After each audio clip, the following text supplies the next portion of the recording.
The nightly protests began in the wake of the killing of George Floyd in Minneapolis last May. Since then, Portland has seen 100 consecutive nights of racial injustice protests. After a grand jury decided not to indict 3 police officers in the shooting death of Breonna Taylor. In the shooting death of 12-year-old Tamir Rice. Deputies shot and killed a black man yesterday. He's been identified as Kevin Peterson Jr.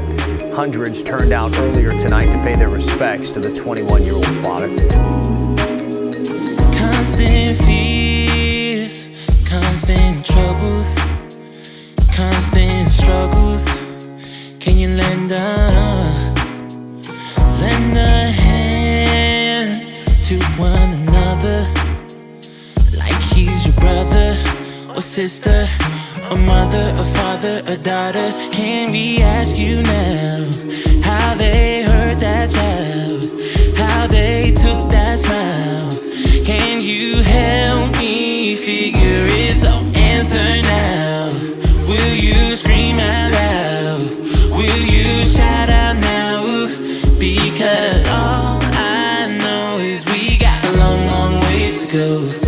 We got a long, long ways to go till we right the wrongs.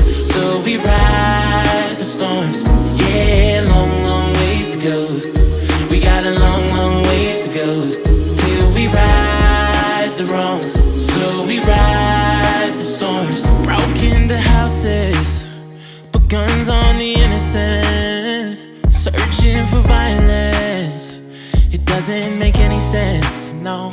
Can't you hear the cries of the millions left with no choices? If you were to run out, you run out, you run out.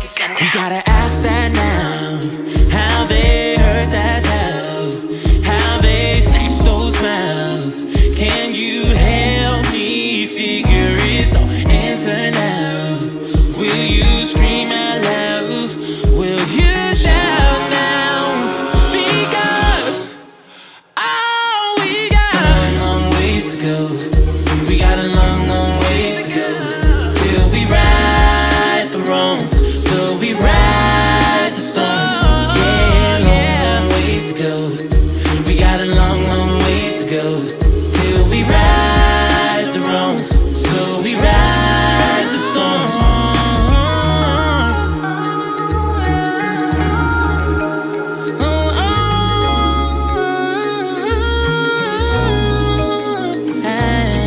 Unprovoked attacks on Asian Americans have raised some concerns about anti-Asian bias related to the COVID-19 pandemic. With soldiers reportedly opening fire on demonstrators in the country's biggest city, Lagos. Loving and living, crying and dying, fear and doubt undoubtedly ruled out near and far. Dead bodies lay out much like heels that tar. Streets paved black from years of war. Blood of civilians cry out cause it rained and poured. Chalk boxes resembling bodies of forensic tour. Outlining the red-line crimes against minorities. Authorities believe in a smokescreen of perceived justice and rules inferiorities, Lord. Still can't find 40 acres of my grandparents' mule. Quite the obvious allegory, but wait, there's more. GI bills for GI Joes leave $0 bills for blacks, and now we owe our lives to the battlefield of equality on home soil while interest on dissension grows. Lord knows. Hate is hope's greatest foe. Cruel devils are spotted, appropriating blackness like Dalmatians twist plotted. Greedy presidents like Corella DeVille, damnations 101%, his soul's rotted. The face of privilege, orange-hearted. It can't be black, if so, he'd have a heart attack. Claim Juneteenth after snorting a line of crack. Proclaiming that he brought it back, fancy that. The thing you hate most, you represent like Indians on a football hat. I call cap. You say get over that, I say reparations are for all who have been murdered at the expense of another's comfort. We call white privilege that. You call it violence, I call it self-defense. You call it protesting, I call it recompense. You call it white guilt, I call it white ignorance. We got a long, long way to go before we find true deliverance.